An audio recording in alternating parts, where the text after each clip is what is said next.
I think it's important briefly tell you about the Friday webinar series that we are in today.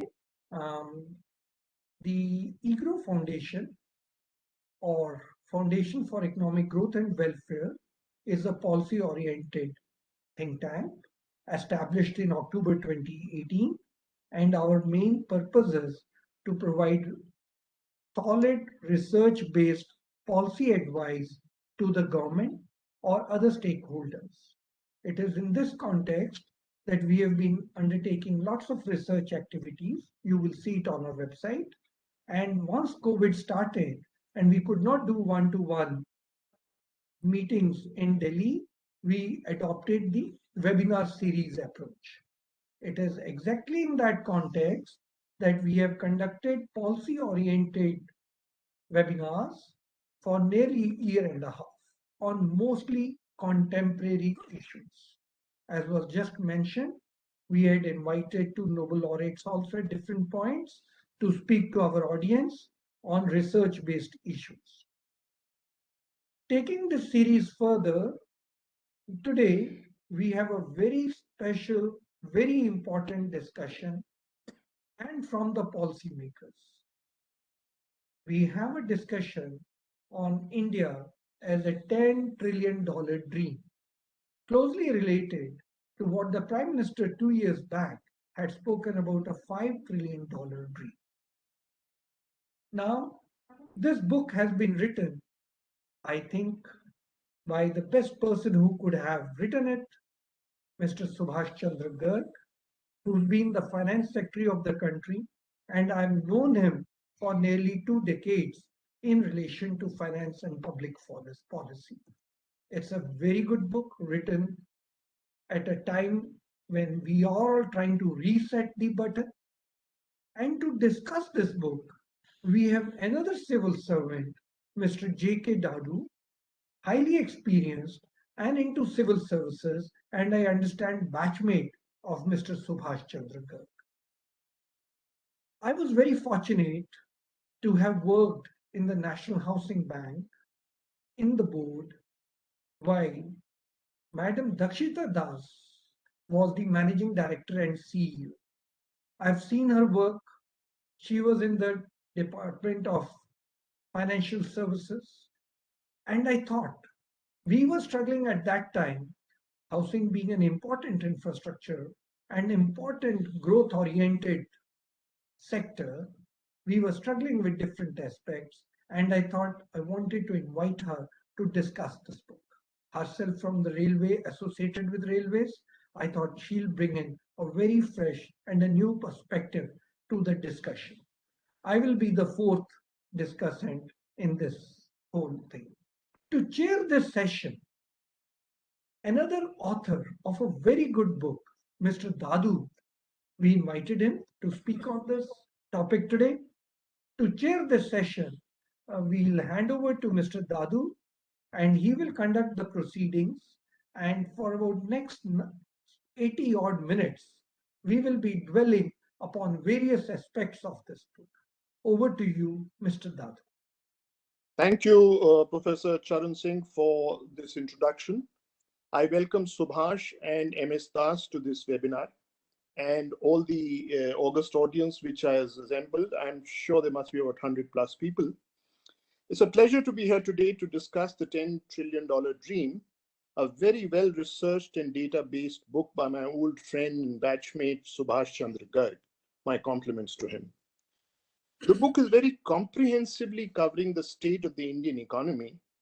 I am reminded of my college years in St. Stephen's 75-78, when we had a course on Indian economy, and the only good book available was by Professor KPM Sundaram from Sri Ram College.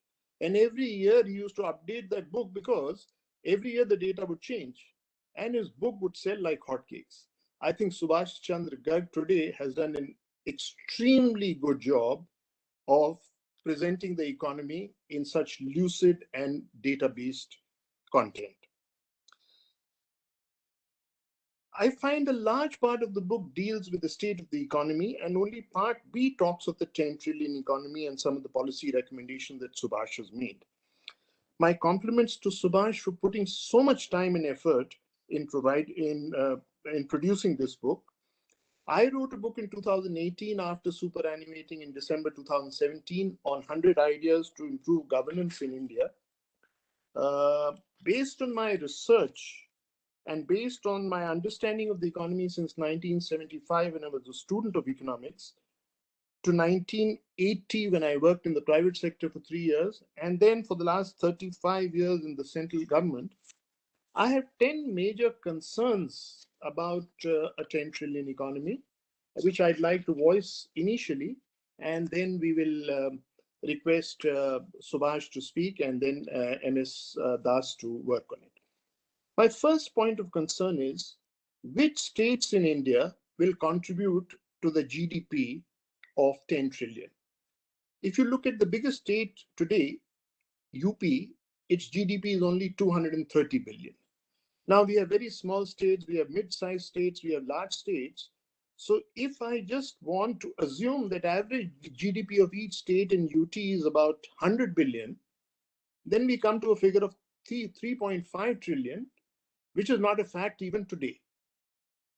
We are at 3 or 3.1 trillion as Subhash tells in his book. Therefore, which states will ultimately contribute to a 10 trillion economy is the moot question that I have. My second question is, which sectors of the economy will contribute to this growth? Now, no sector today in 2022-23 has even touched $500 billion. And we are talking of $10 trillion. So which are these sectors which have the capacity and the inbuilt inherent growth potential to be able to do this? Similarly, if you don't look at the sector and you break it down into companies, my third question is which companies will contribute to this? Because hardly any company in India today has a turnover of more than $500 billion. So, these are three very fundamental questions which come to my mind when I dwell on the subject of a target of 10 trillion or 5 trillion, and I'll come to that in a short while. But talking economics, if you look at the basic components of GDP, it is C plus I plus G. Now, as Subhash very rightly says in his book, C has gone down tremendously. I has gone down tremendously in the last 2-3 years at least. And G is now finally picking up because the government realizes that without pumping in government expenditure, nothing much will happen. But will the G be able to sustain a growth and make it rise to 10 trillion is another fundamental question which I have. The next thing that bothers me is that we had a target of 5 trillion for 24-25. As Subhash rightly says in his book, because of COVID, 2.5-3 years are lost. But still, Subhash is very confident that in the next 5 years, at a notional GDP growth rate of about 13%, we'll achieve it in 5 years, in the next 5 years. I beg to differ from Subhash here, and I think an average growth rate of 8 to 9% is the maximum that we'll achieve in the next 7 to 8 years. And my feeling is, and my inherent feeling, my instinct says that even 5 trillion before 29-30 is not going to be possible. 29-30 is exactly 8 years from today. Now, when we talk of $10 trillion, if we are able to achieve 5 trillion by 29-30, I again assume an average rate of growth of 8 to 9%. And therefore, I don't think before 39-40, which is 5 years after what Subhash has projected, is where we will reach $10 trillion.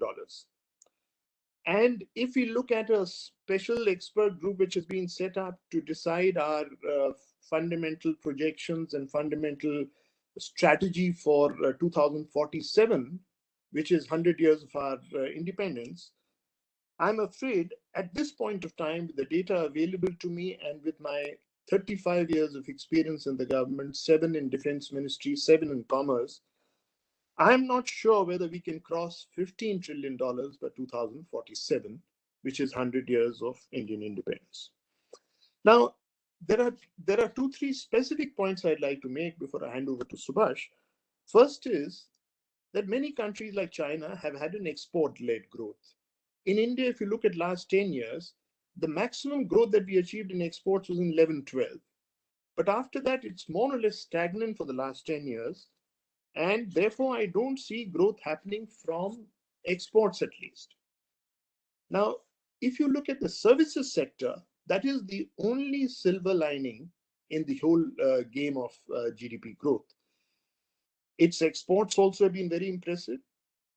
And my only confidence, therefore, is that if the services sector grows at about 20% every year, then I may be proved wrong. But I would be very happy to be proved wrong. My last point is about the impediments I see in achieving this target of $10 trillion. Again, based on my long experience of having dealt with large cross-section of people in the 7 years that I was in commerce, I would just point out 3 basic impediments. The first one is the courts and the delays in the courts. Huge pendency blocks growth very significantly. You ask any multinational company and they tell you how much money is locked in courts as far as they are concerned. The second is the income tax and the GST departments. They require they require a change in mindset very drastically, despite all the improvements that have been made, all online applications and all online work. But I think the terror still exists. And the terror is not fact-based, data-based. It is more, an old mindset which hasn't changed despite all the requirements. And if you look at the tribunals and the high courts as a consequence, which are the appellate authorities, many of these tax disputes running into hundreds of crores of rupees, there again, huge chunks of money has been blocked. So this is the second thing that bothers me. And the third thing is that we have a very large base of MSMEs. If you look at the loaning process structure, there are huge problems. And Subhash has dealt with this in his book. There are commission-based, loaning systems in our country, no professional delivery, no professional monitoring. Now, I don't think you can, again, rely on the MSMEs to create this growth if you are not able to create a professional system of loaning. In the light of what I've said in about the 10 concerns that I have, I'd like to know from Subhash whether he shares my concerns and how he sees the economy fanning out in the next few years. Thank you. So should I take over now? Please go ahead.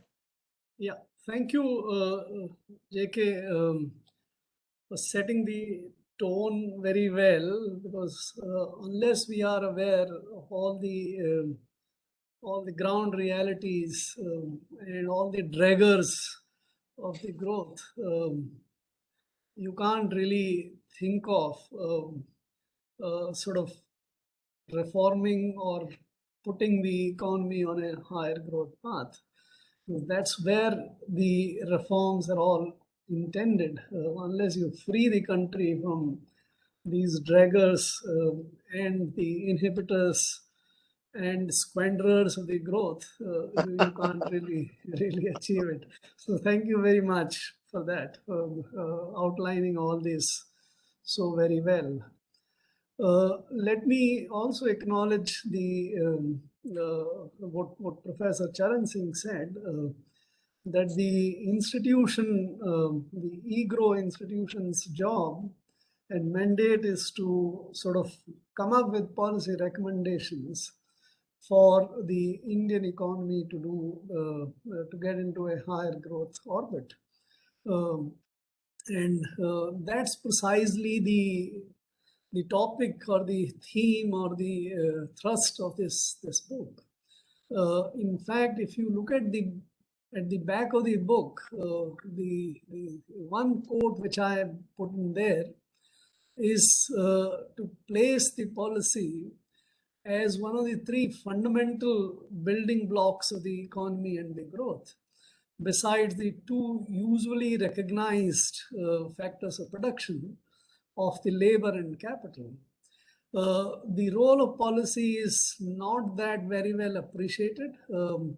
there is not much research about the contribution of policy, but the policy makes immense difference to the growth and the development of the economy. And the basic purpose, the principal purpose for writing this book is to put the policy at the centrality of the debate and the discussion, and to make a case that if and unless you sort of formulate, adopt, implement the right kind of policies, you can't really make the difference. For example, let me just take one of the things before I come to the book, to what JK said, that you have a taxation system, you have a regulatory system which results into millions of cases which drag the real actors, the investors and the entrepreneurs and the builders of the economy, into spending more of their time and energy and attention to those kind of things, rather than concentrating and focusing on the on creating value and creating growth. This JK, by the way, this is fundamental to the problem. I'll just give one example. We have so many labor laws, right? And the government in last few years is trying to consolidate the labor laws. 29 labor laws have been reduced to 4 codes. There are many more labor laws which are outside the code. It's a different matter that despite doing a lot of hard work in consolidating the labor laws, these labor laws have, or the codes have still not been notified. That's very bad, because even limited reforms which they could have introduced have not happened. But realize the gravity of the situation. My friend Manish Sabarwal, I think some of you must be knowing him. Team Lease guy, right? He has been doing a lot of work in documenting the kind of labor regulations and rules which the industry faces. And this is only relating to some aspect of the labor management. Because we have the mindset of all the labor, the mindset behind all the labor regulations of the country is what happened when the industrial revolution took root in the world. In pre-industrial era, none of these labor laws existed. And they were all brought in last 200 years to do it. I'm not going into the rationale of what it is, why they were doomed, why they were adopted. But they were adopted, and with those laws, a lot of regulations and notifications and rules. So his group has calculated and documented, this is documented, inventorized, that there are 67,000, mind my words, 67,000 compliances which the industry has to do in India for labor related regulations and the information which there is. Out of that, 29,000 carries some sort of criminal liability. So if you don't furnish a particular kind of information, you can be prosecuted for being sentenced and put behind the bars, so to say. Now imagine if the industry, if the entrepreneur is required to do so much of compliances. Not that everyone has to do all 67,000 compliances, but even if an average industry has to comply with 2,000 or 1,500 compliances, the kind of time and the waste of money and the resources which it is subjected to. And what happens to those compliances is nothing. It gets dumped there, or somebody picks up some violation for prosecuting and doing it. Now the consolidation of labor laws does not really reduce the compliances.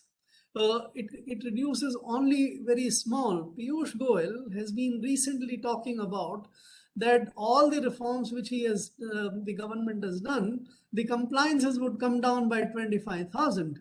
From 67,000 compliances, you reduce 25, but still you are to 32. And no one is in a position to tell which are these 25,000 which have been done, because the government doesn't keep the inventory.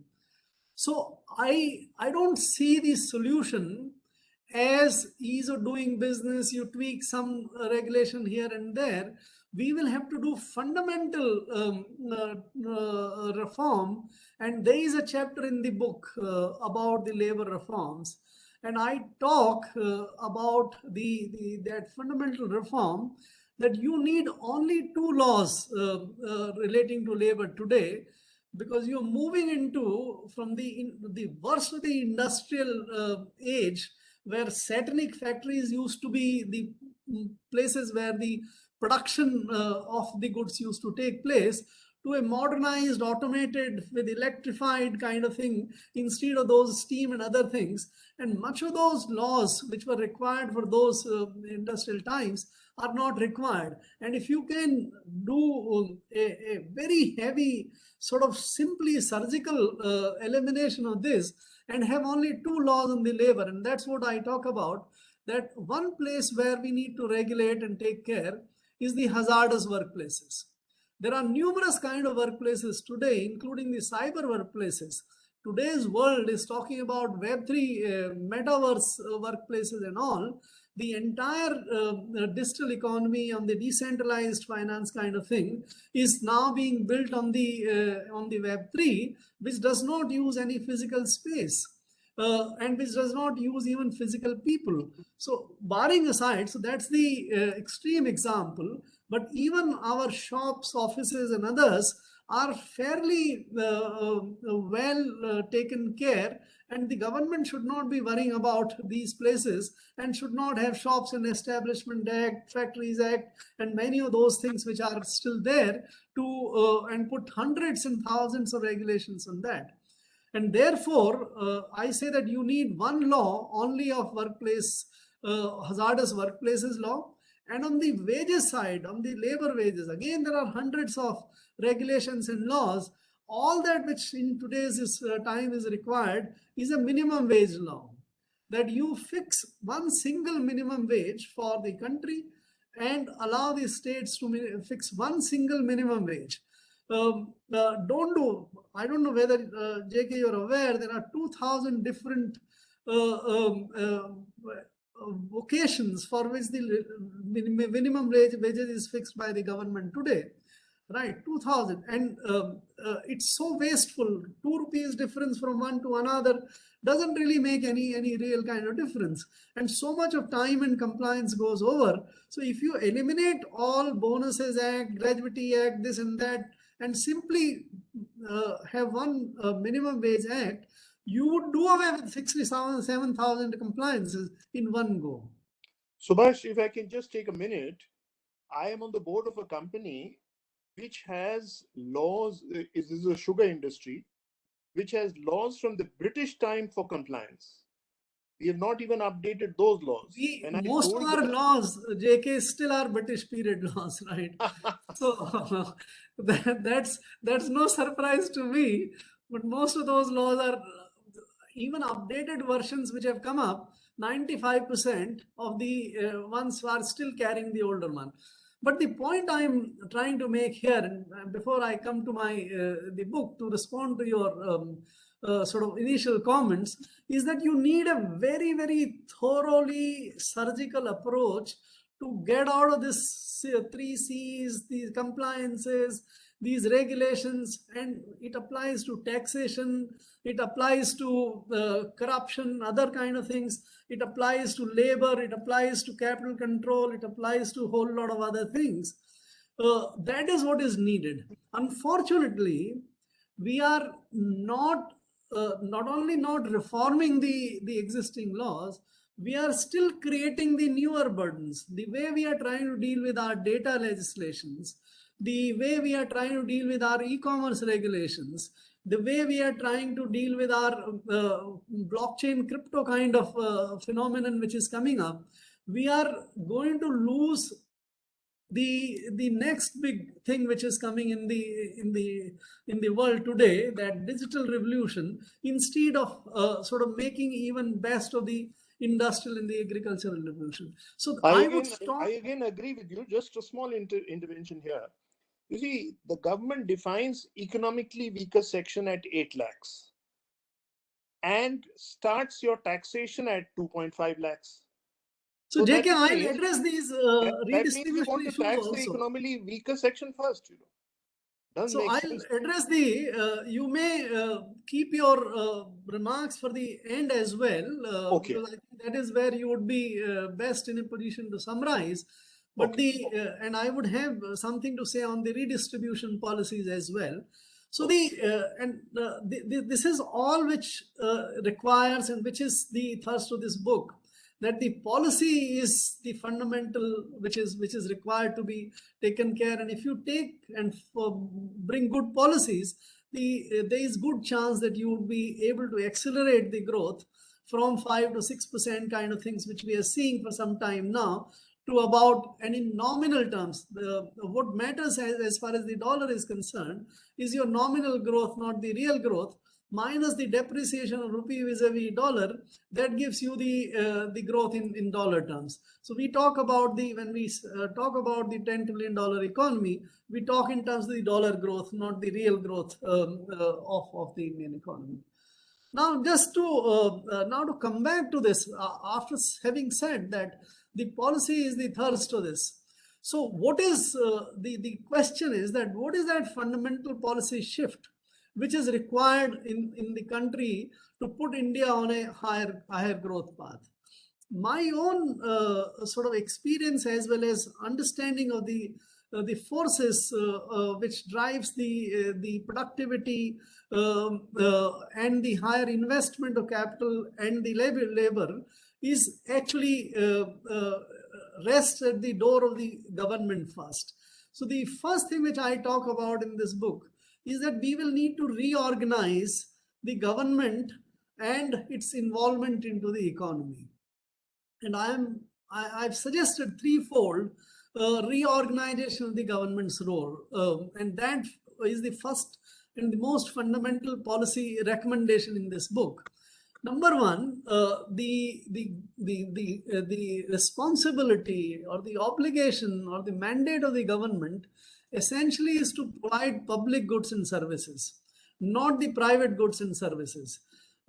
I don't have to tell this audience the difference between, I assume. So defense and law and order is the public goods, whereas the production of laptops or food or clothing, etc., is a private goods, and I'll not go beyond that.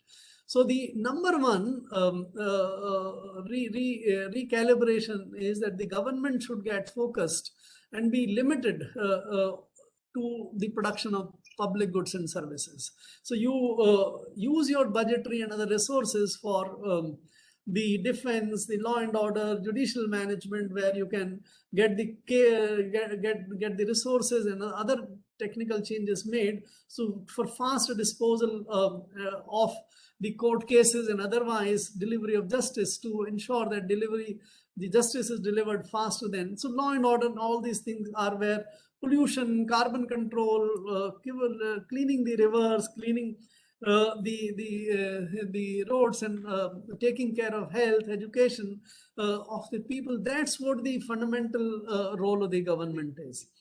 Government has strayed, unfortunately, in India, and that was, to my mind, one of the biggest policy mistakes which was done in the early 1950s, is that government got into the role of production of the private goods and services, and it was decided that a lot of sectors would be sort of kept away from the private investments. The industrial policy of 1950, industrial policy of 1956 and all created two big policy problems to my mind. One is sort of excluding the private sector, and secondly, concentrating the production entirely into the public sector, and growth of that public sector was envisioned. It did two big damages to the country's growth potential, is that the private capital and the private entrepreneurship, which is so crucial, so necessary for the businesses to be established, were simply excluded. The country was simply deprived of that drive of the private entrepreneurship. And second, that in the public sector, we used much more capital and much more labor to do the same kind of production. And since the nation did not have the higher technology and did not have the efficiency of what is normally visible in the private businesses, the result was what Professor Charan would know, Raj Krishna used to call the Hindu rate of growth, which is very low rate of growth, because we could not. There is a lot of documentation available. I don't have to go into our capital output ratios worsened. Our capital productivity was very poor in 30-40 years. The license permit laws also created the stigmatized capitalism, the crony capitalism and all, most of the corruption. And we, over next 30 years or so from the 1950s, virtually nationalized and controlled the private sector everywhere by following hundreds of policies, all directed towards that. The license permit Raj, income tax marginal rate at 97%. For some years, or for some people, it exceeded 105% or so. No one, believe me, human beings are not wired to be charitable people. They are not wired to produce and do all the entrepreneurial activity, and at the end of the day, hand over 100% of the profits to the government. This is assuming, as was also witnessed in China and Russia, another communist country, that it destroys the industry and the production and the capital rather than doing it all. So India did not face the worst of that kind of situation which the pure capitalism or pure communism and the socialist kind of countries faced, but we had a very low growth. So the accompanied recommendation from the point one, which I said, focus the government on the public goods and services. The second recommendations flow that free the industry, the enterprise, and the production of private goods and services from the government to the private sector. This will entail basically two things: pursue those policies which encourage the private sector to invest. And the private sector here would include not only the domestic private sector, but also the foreign investment. We need to recognize, like what China recognized when China started opening up and adopt the reforms in late 70s. They realized that they don't have, or they did not have at that time, either capital or the private enterprise or the technology for production of the modern goods and services. And therefore, they leaned very heavily on the West and got them to invest and bring capital and technology and the private managers, for that matter, initially to undertake production in China. And the result was that China could get all the best of the factories of the world to invest in China, and utilize the two things which they had: the land, which was made available quite cheaply to the industry and the infrastructure, and also the good but cheap human resources to do that activity. And as a result, in 40 years, 78, by the way, India, China were literally at the same per capita level. From 78 to now, they have come to $17 trillion economy, and we have come from that 450 million to only $3 trillion. That's the difference which the policies make. Subhash, you have another 10 minutes because we have other speakers also. So please. Yes, I would close at 18:20. Right. Okay. Right. So that is the second big recommendation. So we should recognize the value of the technology, foreign investment, domestic investment, and make that big policy switch to make to the private sector. And the third major policy recommendation which I make in this book, and there are chapters written around this, so it's not one single chapter. The third one is the redistribution reconfiguration, which you also in a way touched. So it's a legitimate role of the government to sort of raise the resources, the taxes from the rich, both in terms of income and also in terms of wealth, and use that resources to provide support. I call this the wherewithal to take them out of the multidimensional poverty, also invest in these skills and the expertise to enable them to come up to the requisite levels so that they can earn. By the way, there are about 5 crore Indians today who, because of either old age or handicap or otherwise, are not in a position to earn their living. And it's a state's responsibility to make sure that those who are not in a position to make their living, provide them resources to do. We need not expand on freebies and for those who are able to do it themselves. And therefore, I'm not very much in favor of these schemes called universal basic schemes, etc.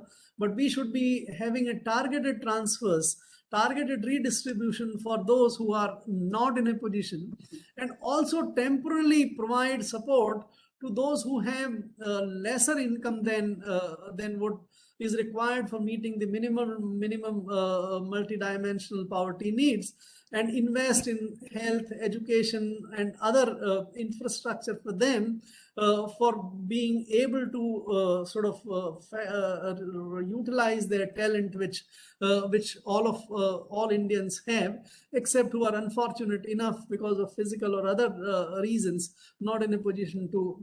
So the third job, to my mind, of the government is to do a very efficient and honest redistribution. So this is what is this book built about all. How do you reorganize the fundamental role of the government, and that the new kind of policy framework which is required to be adopted for that. And then in the book you would have seen, I then discuss every sector. You raised about which sector will do and which companies or which states, etc. will do. I don't recommend anyone to sort of go towards that approach which UP has recently done. They floated a tender asking some consultants to come up and tell them to create a $1 trillion economy in next 5 years. If you are at the level of 250 billion today, in 5 years making 4 times is an impossible. It's not even a dream, right? It's something of more of a hallucination, if I may call it. And to those who may not have noted, UP floated this tender 2 years back as well. And at that time, hardly anyone applied except some crooks who perhaps were interested to somehow get in. They did not award at that time, but unfortunately not much intellectual work has gone and been done. And the recent most tender, the only thing they changed was that by in the period of 2025, which was mentioned earlier, the 5-year period to get the $1 trillion has been changed to 2027. That's it. So it's a very it's a joke, that kind of approach, rather than any serious thing. But in the book, I would describe to you in every sector. We don't have time to discuss all of them. Whether it's agriculture, whether it's industry, whether it's small industry, whether it's services, whether it is the financial sector, banking, money, currency, foreign trade, in fact, this is a very, I take a 360-degree view of the economy and its components and describe all those areas where what kind of fundamental and basic reforms would make the difference. And then those reforms are described. And I hold no, because I think one of the limitations which we need to get over is the limitation of our dreaming and thinking. If we can't think big, we can't bring big changes. If we think only incrementally, we will bring only incremental change. And that is not what is going to take us anywhere. And therefore, we are required to have a very bold approach to do it. And at the end of the book, I do also describe, JK, the kind of composition which I see of the economy in 2035. That is also what gives you that what kind of reforms are required. And I speak of 10% of the 10 trillion being from the agriculture sector. So we have about $300 billion agriculture economy, and that takes you. In fact, we have about 450 odd $billion agricultural economy. Taking it to 1 trillion would require, as I say in the book, a growth rate of about 5 to 6%. It might look difficult in the face of the record that you have had only 4% growth on average. But if we restructure the agriculture and focus on the higher value addition kind of things instead of cereals, which are not driving the growth much, to more of the value added, the proteins of the milk, proteins and meat and other kind of things, then you can generate, and also the value addition in the form of processed material, which can generate 6% of growth, which is not very, very difficult. And then you have about 15% of the then economy, 15 to 20% coming from the industry, which will require a growth rate of about 9%, which can also be generated. And finally, it's the services which will make all the difference. We have not utilized our full potential of services. We have been very timid on that. Wherever we have opened up and gone to the world, whether it's IT services and otherwise, we have done phenomenally well.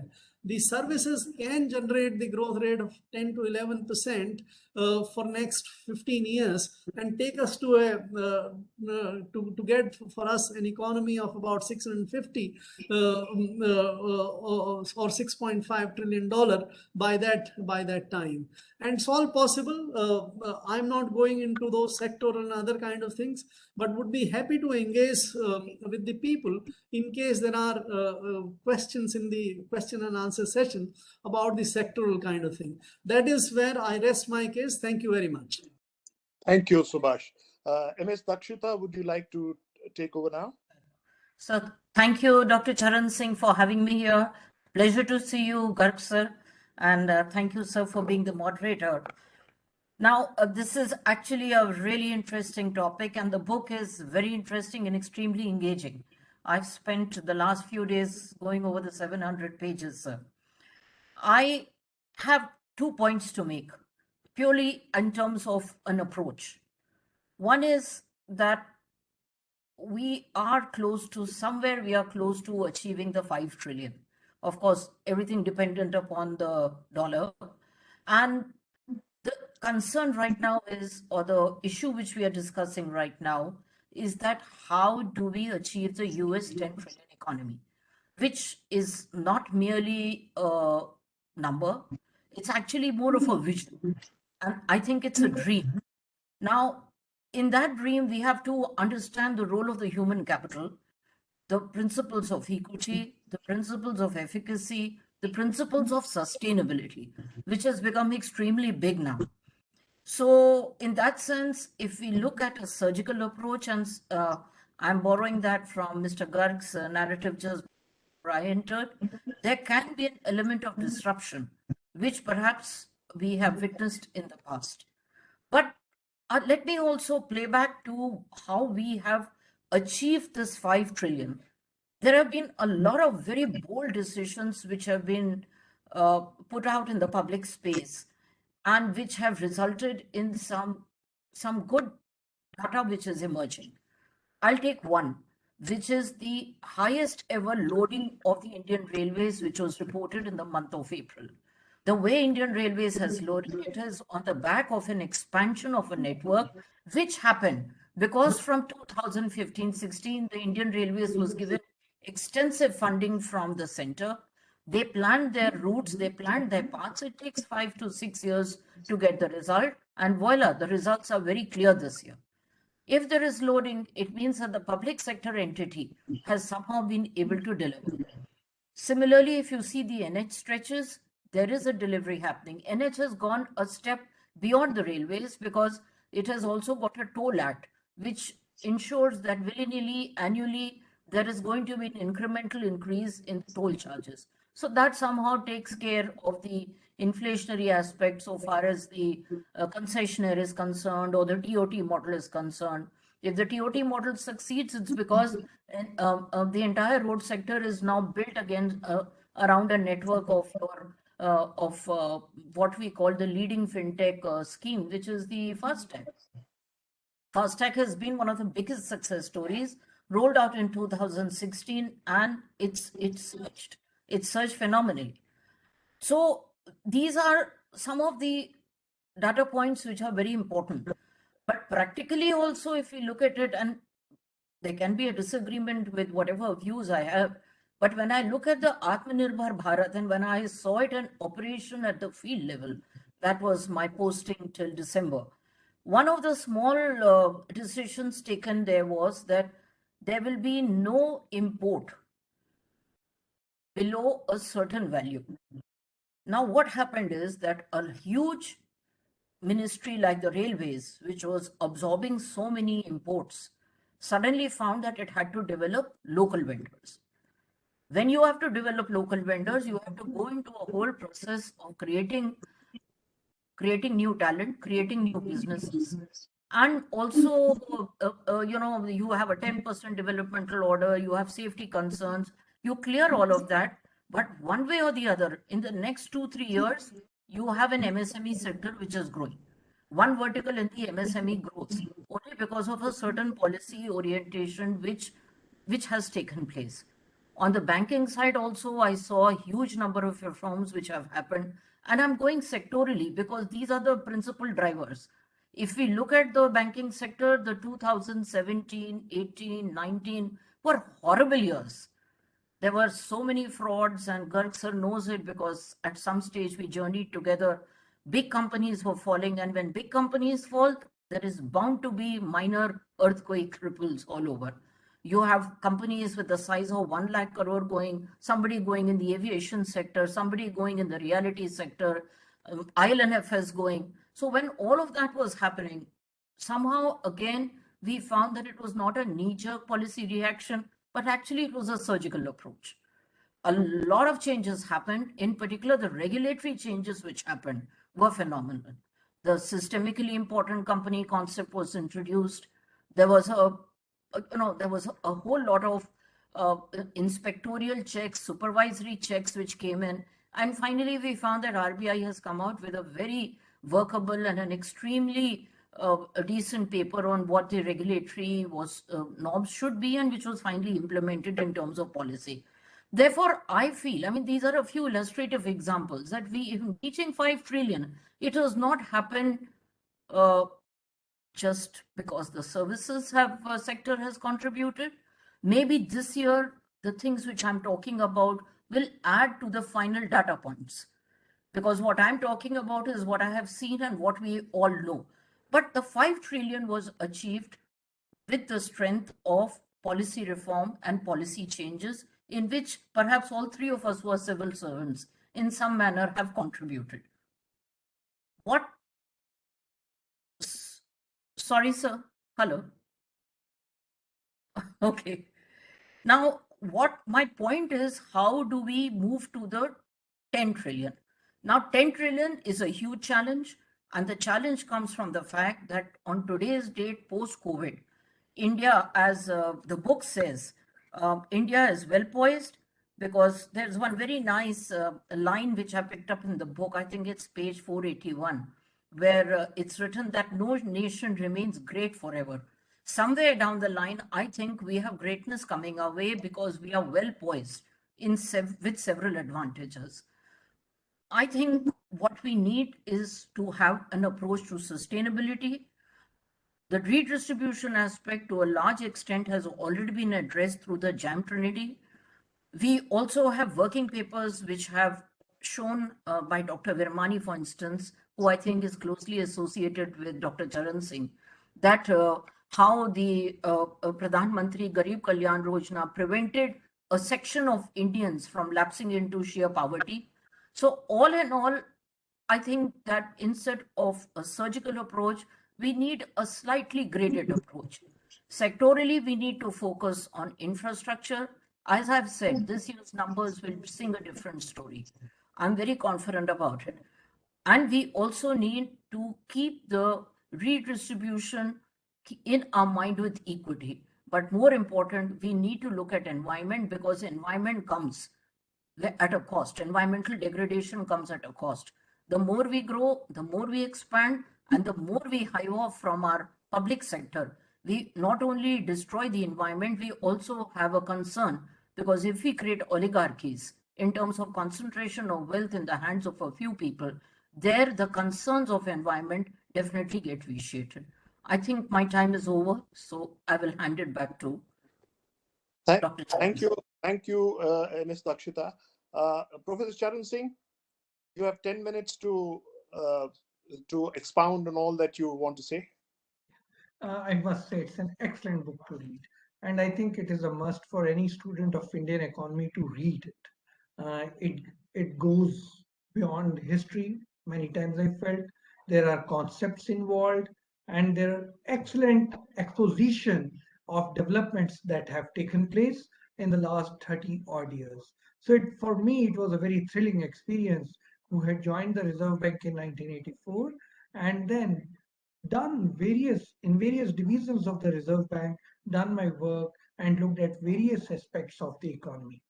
It was very enriching for me because for a couple of years I had edited the report on currency and finance at the Reserve Bank and then report on trend and progress of banking in India, which is a statutory report. All those beautiful memories in the research department that I had spent in the Reserve Bank came back to me. The debt management cell which we had set up and then developed on it was another area which so beautifully comes out in the book. So I must thank the author, Mr. Garg, to have conceived this book and written it. To me, at this juncture in our country, it will become a benchmark book, which I think students of Indian economy should read it to know about the policy and policy makers in the country. Having said this, I would have expected a few more discussions, enriched discussions. Now, I'm sure as a civil servant that three of you are, I'm sure as civil servants you are very guarded and you are very, very careful in every word that you speak. I'm an economist, and if I get the chance, I'll myself write a book and I will write in detail about issues which were so dear to my heart. But when we in Bombay planned those, we would find that the teeth are removed by the time they reach in Delhi. And I'm sure you can make out what I'm talking of, the Fiscal Responsibility and Budget Management Act. I was the one at that end at a GM, Director Research in the Debt Management, drafting it. And when it came to Delhi and came back after approval, the teeth were gone. Of course, Mr. Garg mentions about it in his book. I was very happy to read it, but he says it is dead. I'm not sure if it is dead or not. But then the meat behind that, I didn't find. I would have wished it was there. On debt management, again, I find the discussion is good, close to my heart. But then again, I felt, is the debt really high? I say that Well, who sets the standards for debt? Maastricht Treaty? Those countries which are part of the Maastricht Treaty, how holy are they? So when I went and spoke to Robert Barrow, from where did the 3% and 60% of deficit and debt to GDP ratio arrive? He said he doesn't know either. And then when I worked at the IMF and used to interact a lot with economists at the IMF and the World Bank, and I asked them the same question. And I said, look, you people were always telling us, professing to us, actually threatening us, that if you do not adhere to these, you will go down the drain. And the rating agencies, who runs them, what is their motivation, who guides and controls them, unknown, take those values from the World Bank IMF and thrust it down the throat of who else? The emerging countries. And which country? India the most. Well, China doesn't listen to them at all. So, where did these ratios come from? And finally, I concluded with my lots of interaction that these were simply either derived empirically or used as a tool, as a stick, to force in some discipline. In India, our revenue deficit has been prevailing since 1980. And we have survived against all the predictions by the wise pundits of the Western world. None of them ever highlighted what was said by F.C. Domer in 1944 in the American Economic Review, that if you are using your resources productively, don't worry, you will come out of it. So I also thought, and maybe the size of the book is already 700 pages, and as he has just explained, the reason why he wrote this book was basically to say, here are some suggestions for you to realize your dream. And I totally agree with the suggestions. Privatization is one such very good suggestion. Why should the government be in running a public sector bank? It's a commercial entity. And commercial entity should be able to survive on its own. Why should it fall back on the government every year to support its capital and capital adequacy ratios just to fulfill the conditions of Basel norms? And who set the Basel norms? And why were they set? And why are they being implemented more than the rates at which they were implemented abroad? These are very important issues. And I think he's right, because his thrust was to give suggestions to how achieve the $10 trillion. So maybe in that spirit, what I have just mentioned is not fitting in. I would also like to mention, why did we privatize the State Bank of India? While we did privatize the commercial banks, and had they been done for the altruistic motive of helping social justice and reaching out in the rural areas, I would have still said worth it. But if you read the writings of scholars like Dr. Y.V. Reddy quoted in the book, or listen to Mr. Garg while his presentation was on, you realize that public sector banks were not created, they were not nationalized for the altruistic motive. They were done for critical purposes. And if that is true, and as it emerges, it is true, then they should be privatized. But why not SBI? I would say, I would go a step further than Mr. Garg and say, if you have shown the courage in privatizing the only national airline, have the courage to even privatize State Bank of India. And I would say public sector banks, commercial entities, they should be able to survive on their own. And it is very correct to say, I have had the good luck and fortune to be at different aspects of a commercial bank. I was a management trainee of Punjab National Bank in 1983. I was then the chairman of another public sector bank, courtesy the government. Seen it from both the spectrums. The job security that a public sector provides is okay for police, okay for defense, okay for judiciary, not for a commercial entity.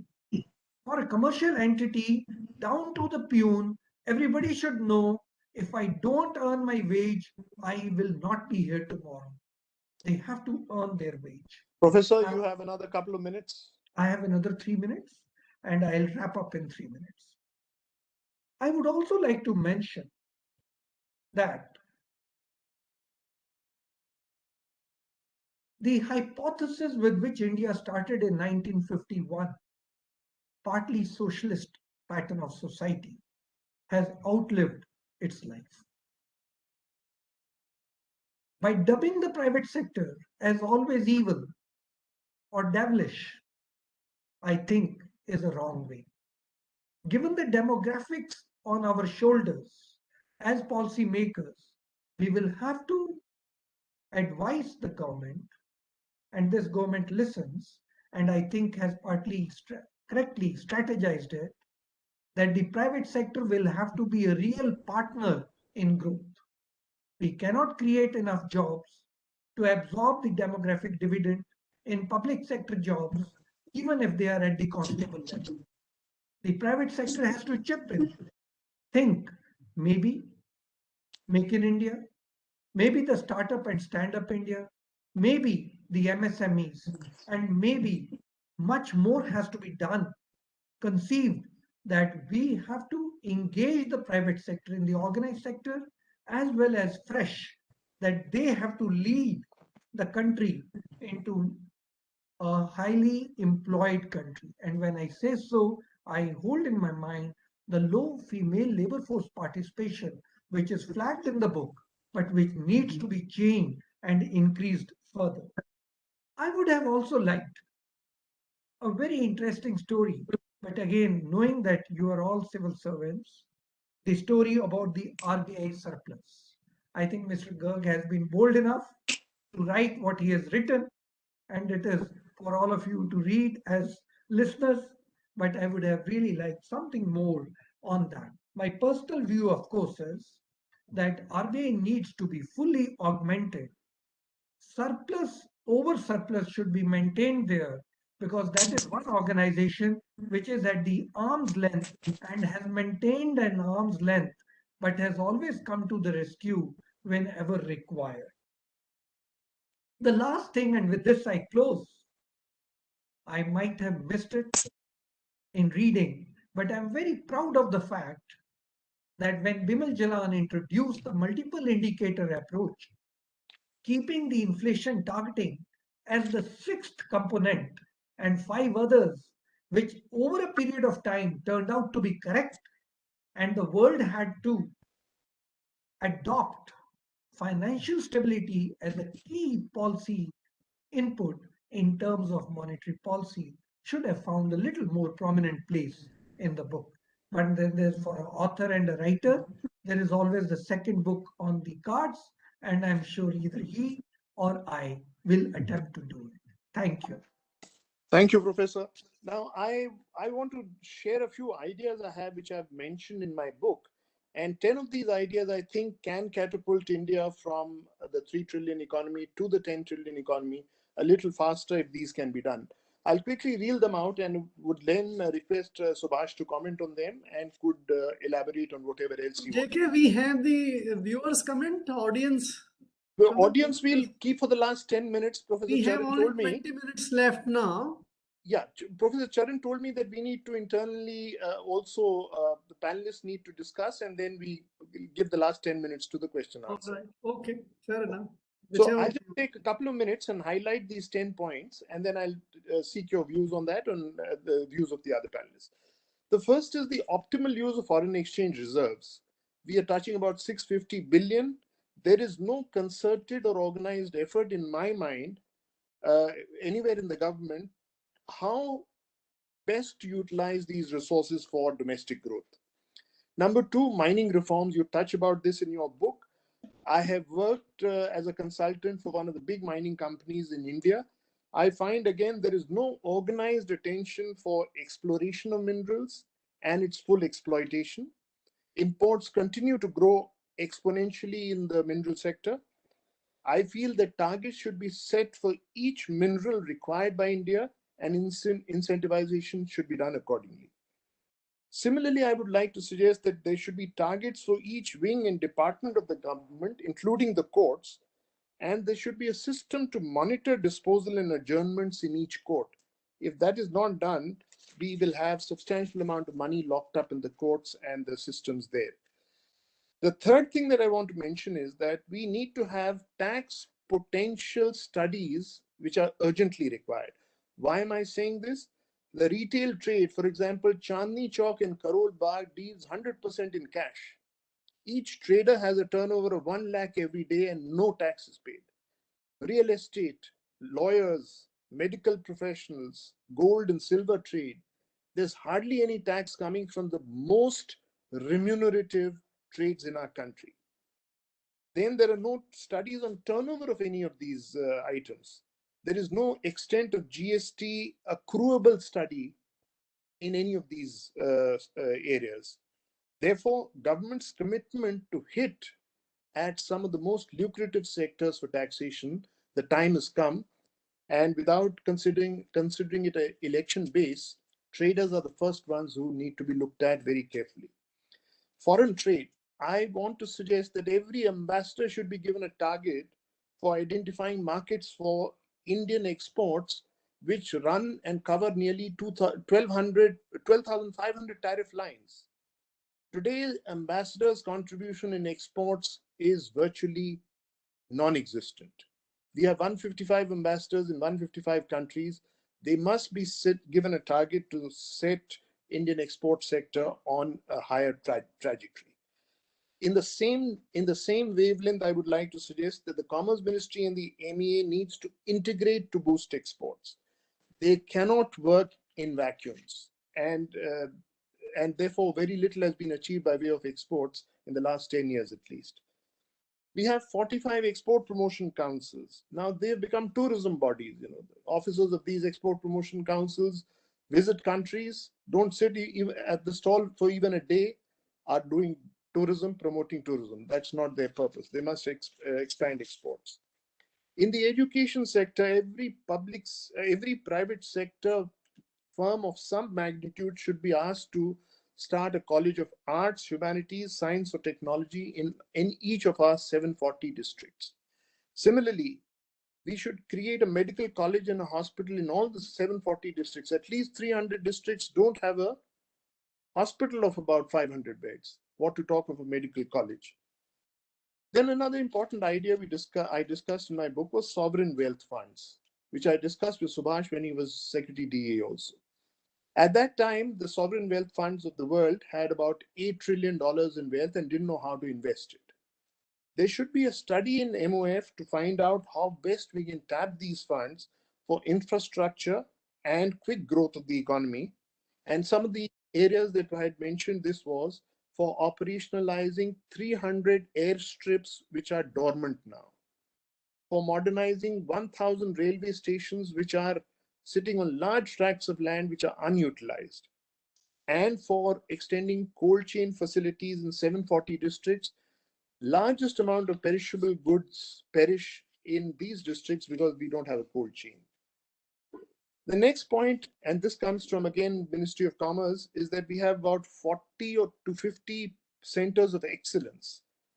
For example, Moradabad is a center of excellence with 7,500 crores of exports. We need to develop a center of excellence in each district because each district is producing something which can be exported. And once we look at these centers of excellence growth from 50 to let's say 500, you will see an exponential growth in the domestic output and also our exports. My last point, which I want to flag quickly, is about public land inventory.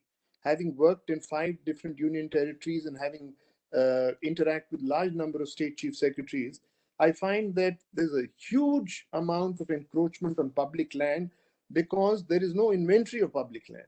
And therefore, we're not able to monetize land the way it should be done. So a few hutments have been removed from Delhi and residential and commercial complexes have come.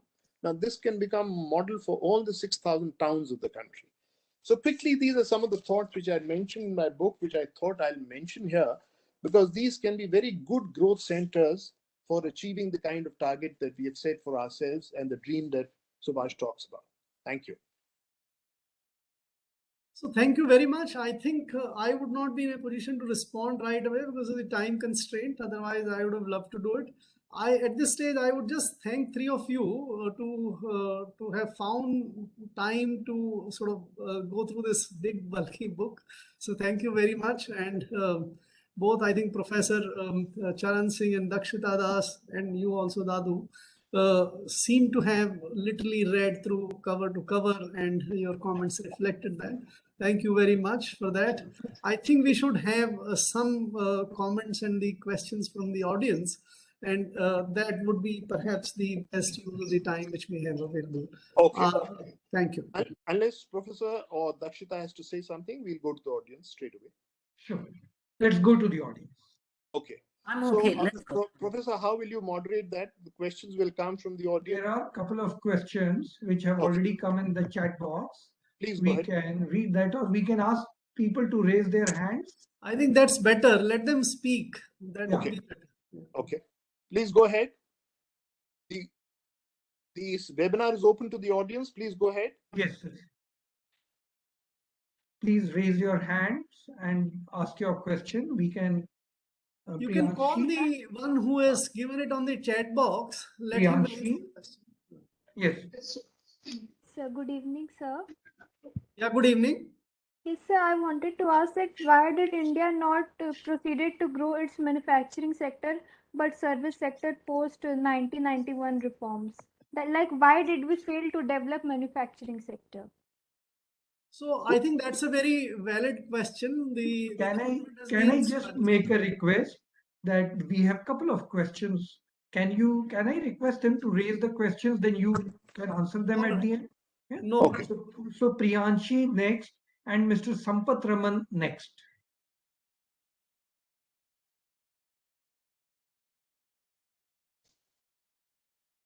We can't hear you. We can't hear you.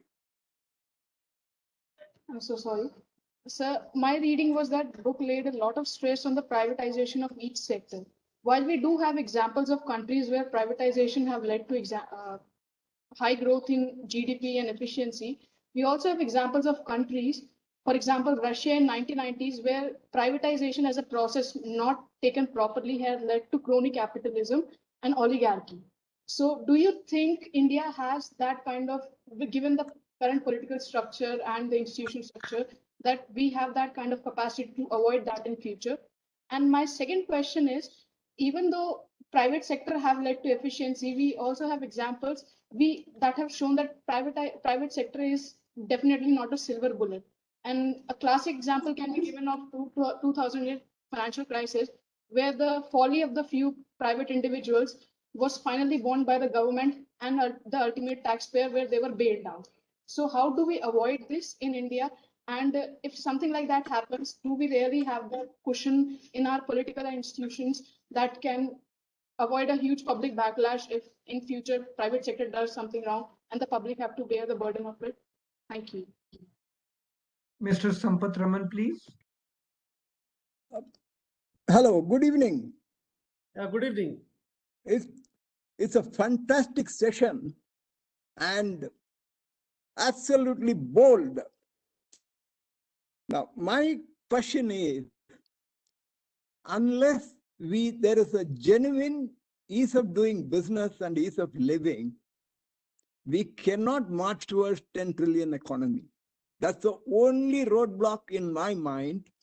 Otherwise, the structural reforms, the social reforms, and the infrastructure plans of the government, they are going to take us to 10 trillion economy within 7 or 10 years max. I think one of you should comment on this. There's no genuine ease of doing business. Thank you. Dr. Shalini Sharma, Dean from Pune. Thank you, sir. Thank you very much for the opportunity. First of all, I must congratulate the professors. It was such a brilliant session. We learned so much, especially the relevance of policy in India and its growth. My question is, sir, with India going through a transition with the national education policy, skills at a very low levels, especially after Corona, huge difference in SDG index of the states, huge disinvestment taking place. What should be the direction of the policy for growth? So now my question is, so many things happening together. Under these circumstances, which direction the policy should be towards, and how should we overcome all these challenges? Thank you so much, sir. Dr. Kumar Bijoy.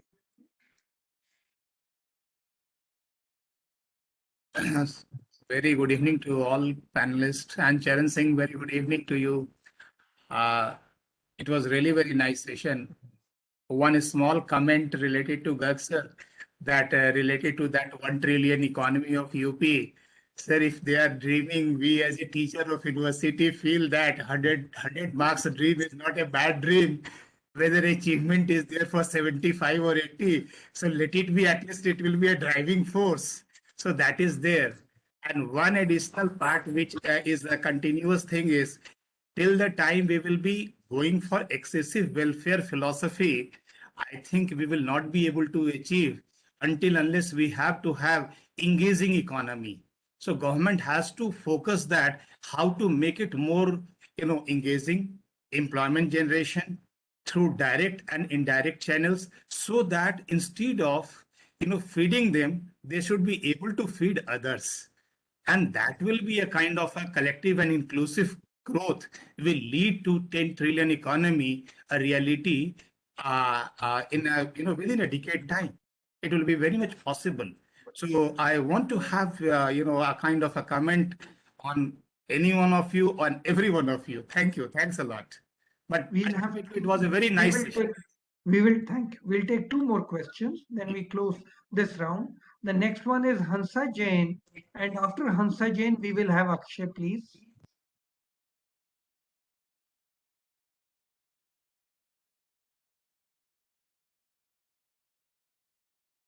Mr. Hansa Jain. Yeah, good evening. Good evening, sir.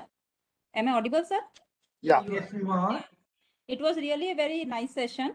I have a question that regarding the $10 trillion economy, are we planning to have it on the basis of nominal prices or real prices? Because if we look at the prices, it is going too high. In such a situation, I think that attaining $10 trillion economy is not a big deal. Thank you. And then Akshay, the last question in this round. Mr. Akshay. Thank you, sir, and all the panelists for the session today.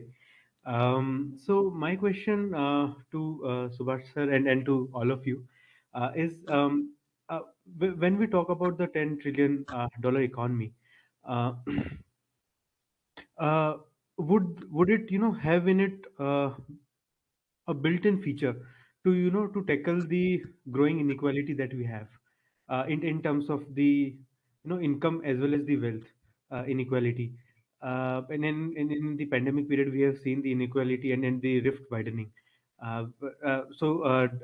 When we have more privatization, would this worsen, or it will have something inbuilt that can take care of it, or would the government take an advisory role, or put some guardrails to take care of it? So that's what I had in mind.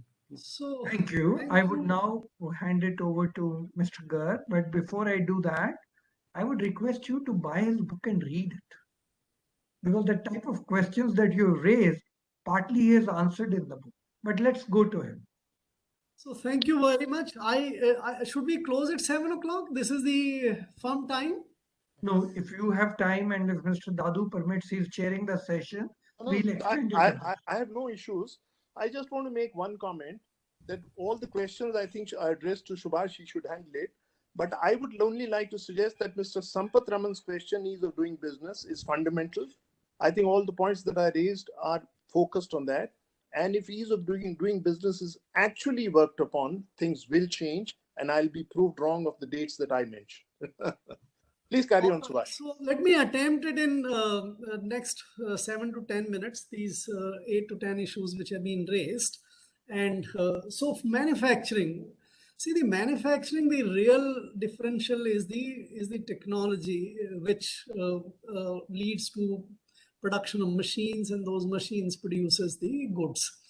And we should realize, I mentioned it about China, we should realize that in technological evolution, we've not been a great inventors. Most of the technologies we had to buy. There is nothing wrong in buying this, but we should be able to acknowledge that that technology is needed to be bought and then used. You can do reverse engineering later on to evolve and make better technologies, but doing or reinventing wheel all the time is not going to lead to a very holistic solution. Even today, if you take that in today's world, it's not the steel, aluminum, etc., which are cutting edge technologies of power production. These are all standardized technologies now.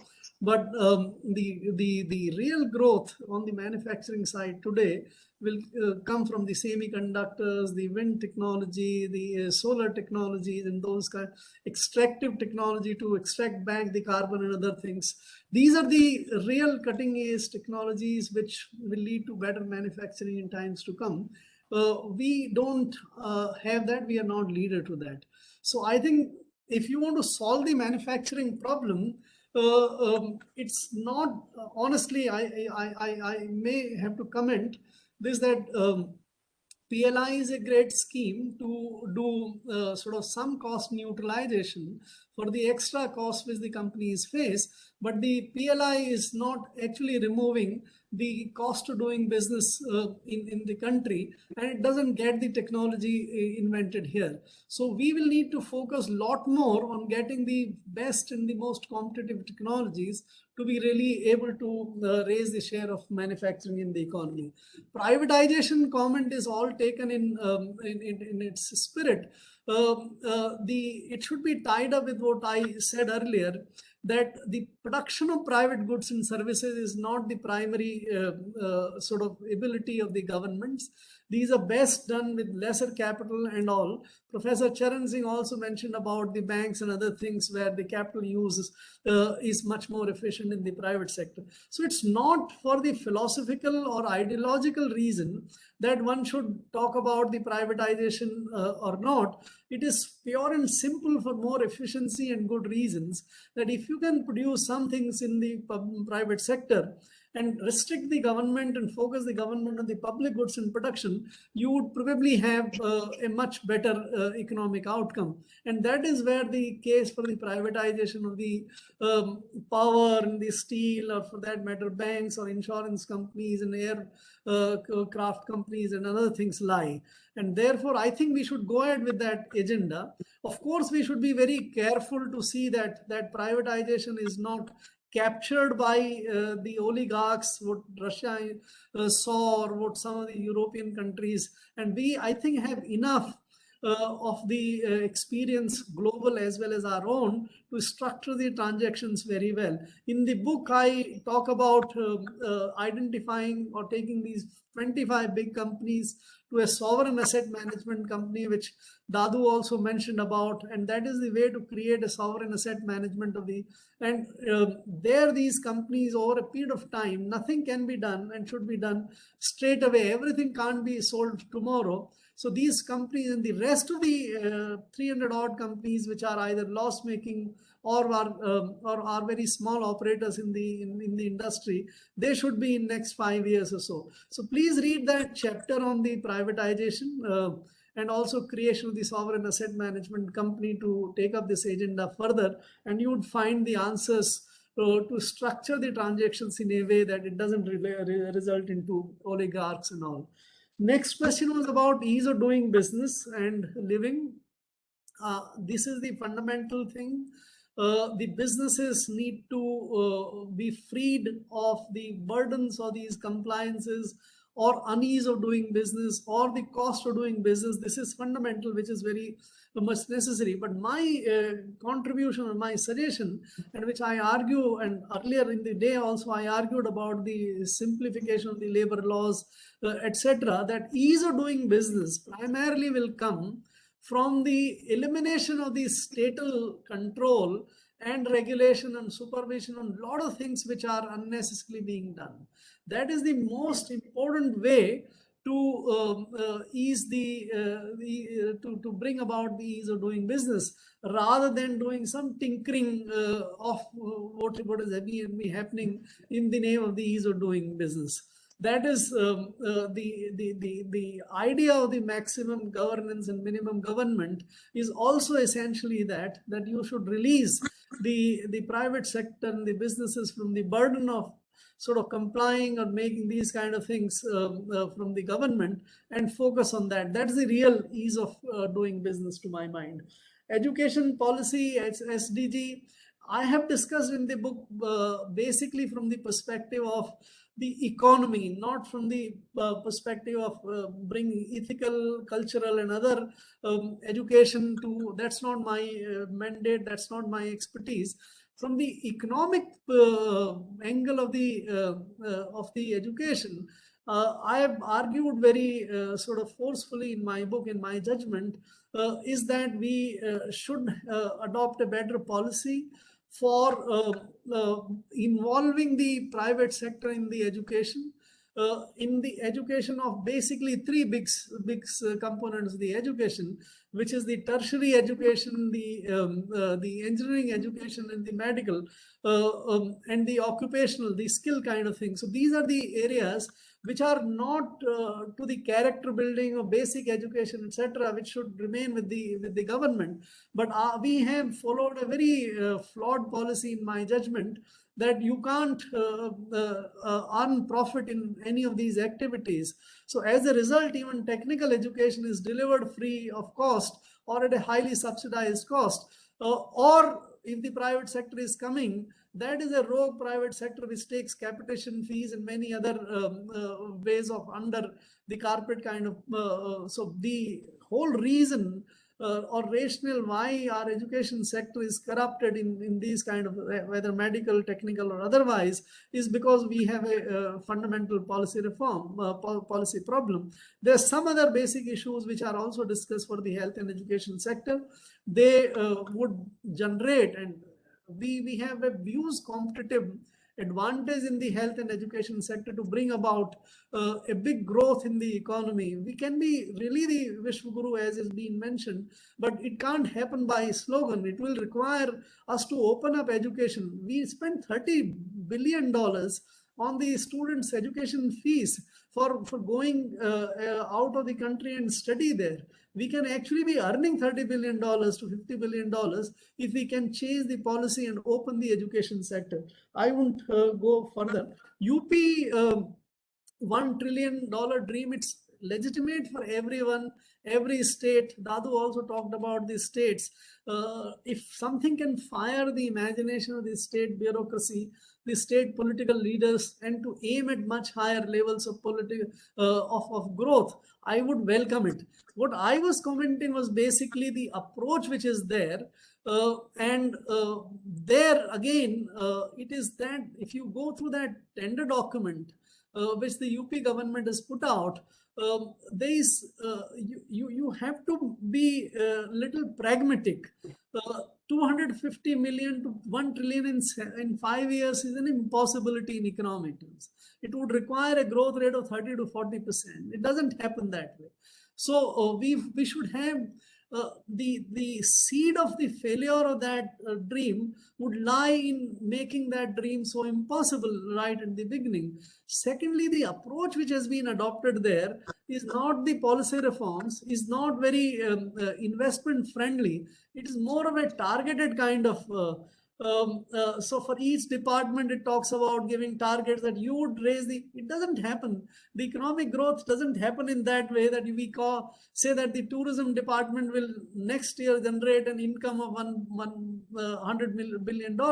It doesn't happen that way. So I would suggest that UP does a better formulation of the strategy, better and more targeted dream, and then go ahead with that.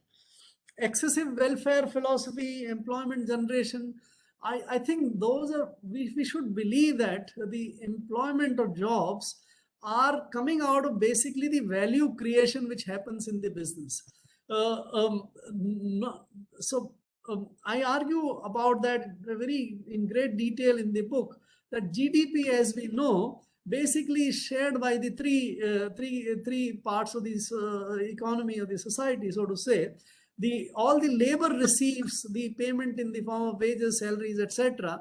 And then the entrepreneurs receive the payment in terms of the profits, and the government receives in terms of the taxes. So GDP is all everyone's income put together. And therefore, if the GDP grows, you would have better payments for the labor, you would have more share for the profit and all. And therefore, for really well-paying jobs, it is so important for GDP to grow. And therefore, we should focus, rather than creating X number of government jobs which have no relation with the growth, or sort of expecting that the private sector will hire people. They will not hire unless you create the value and do it. So the growth and the jobs creation can come together.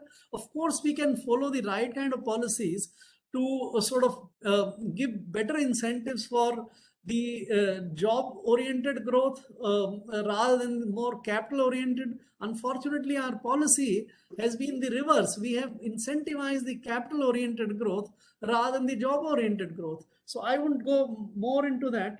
One of the question was about the nominal prices versus real prices.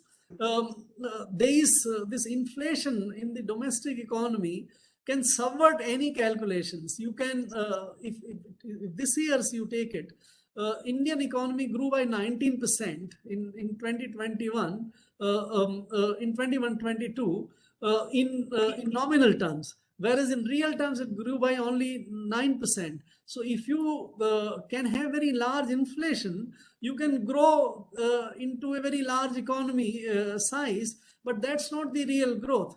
Therefore, to bring it at a normalized level, to make it sure that it is comparable across the world and is compared in one standard currency, we dollarize this. That's why we talk about the dollar growth, not in terms of that. So it's not nominal.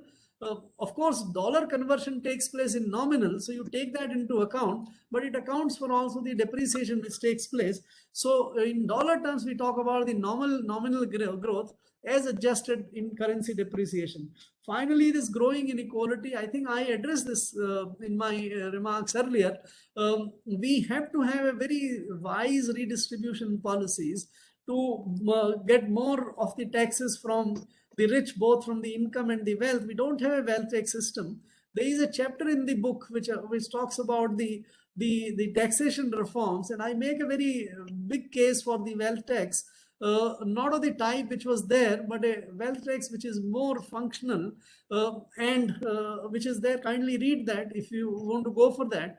I also talk about the social equality in the sense of environmental, that today we allow the pollution and the carbon to be literally socialized for the rather than the industry paying the cost of that. And therefore, I suggest, like GST, which is a positive value tax, a carbon and pollution tax, which is a negative value add tax. So that might give some ideas about how to sort of take care of the cost which the industry imposes on the society and make the quality of life a little worse. Whereas I don't want to repeat again. So on the other side, we have to have a very sort of focused and good policy for the redistribution. I think these were the points which I noted from that. If still there is some question, I would be very happy if you address them to me offline and we can have a discussion there. Thank you very much. Thank you, Subhash. I think we are running out of time, Professor. Then should I just conclude by saying there are 4 essential undercurrents of this webinar which I would like to highlight. Number 1, although the dream is big and dream should be big, we have the potential to achieve it. That's coming out very clearly from the book and the discussion. Secondly, government has an extremely important role to play because policy is one of the fundamental tools to achieve the target that we are setting for ourselves, the dream that we are setting for ourselves. Number three, if we have to achieve this target, full commitment is required. No half-hearted efforts can work, and full comprehensive commitment is required. And finally, we need an honest strategy covering several sectors of the economy, which will have to be pulled up and catapulted into the trajectory which can bring us this growth. I think these are the four fundamentals which are coming out very clearly from Subhash's book, as well as the discussion. And I think I'm very happy to chair this wonderful discussion, which has taken place at a very appropriate time, I think, when the government is looking for new ideas, because without ideas, nothing can happen. Thank you very much, fellow panelists, and thanks for the audience who patiently listened to all of us. Thank you very much. It's my duty to thank Mr. Garg for agreeing to present his book at our forum, and for Mr. Dadoo, who's also author of another excellent book, to chair the session, and Madam Dakshita Das to agree to be the speaker. It has been a very rich discussion, as we have all noticed it, and the comments that I'm getting on my cell phone. What I am proposing now, in the month of May, most probably May 27th, we will have a discussion on UP. On? UP. Okay, okay. They want a 1 trillion or whatever is their bid, but we will have a discussion on that. And I would then probably, most probably, if you both would agree, Mr. Dadoo and Mr. Garg agree, I will request you to join as a panelist. I'll request somebody from Giri Institute in UP to also join as a panelist, and then we'll find someone else. But Rahul I would suggest Rahul Bhatnagar, former Chief Secretary UP and our batchmate. Sure. If you could give me his contours, I will do that. Yes, we will. But now that you all are civil servants, one thought that has come to my mind, and not today, for nearly a year, and my co-author, Dr. Shalini Sharma, is working on UP, and we tried to attempt a working paper on UP, but for nearly 2 years we have been trying. My thought is, like the Madras, like Punjab, they have been smaller units. Now, is UP too large to grow together to achieve a big dream, or more manageable state, a smaller state would be more useful in achieving and enriching the welfare of its people? That's one thought that I have been having. Other, of course, has been, how do we encourage one district, one product for MSMEs? How do we encourage more entrepreneurship in UP? Let me tell you, I live in UP. I have lived in UP for many, many decades now. My family lives in UP. Much has changed in the last 7-8 years. Certainly in the last 6 years, there's been a sea change in law and order. Noida and Greater Noida will be the future Faridabad and Gurugram for UP. So much is being generated here, so much is being attempted here.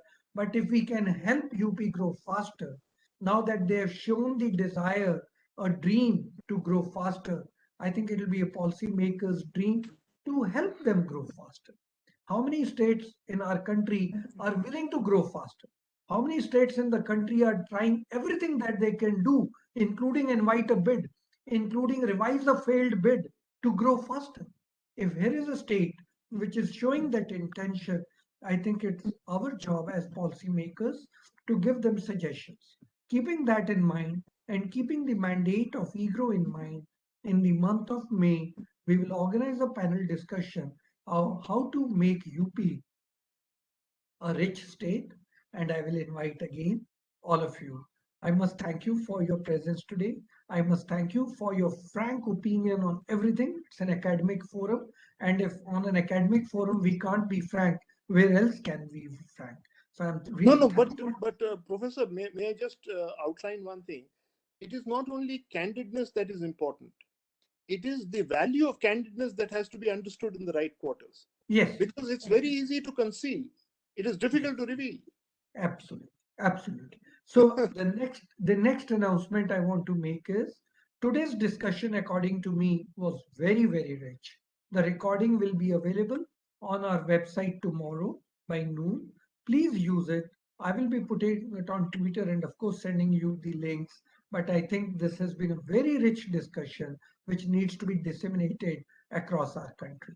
Next Friday, I have another fascinating talk by Professor Michel Turtle, a full-fledged professor from Mannheim University. She was at Stanford where I met her during my postdoctoral research. Extremely brilliant, just too good. She is going to be talking about pandemic recession, the impact of the pandemic recession on women's employment. And why we invited her? Because in our country, female labor force participation is very low. So that is why to flag that issue, we have invited her. I would request all of you to please make an effort and join us even next Friday. With that, let me once again thank each one of you, Mr. Garg, Mr. Dadoo, Madam Dakshita Das, and the people who asked questions, as well as the participants for spending time with us.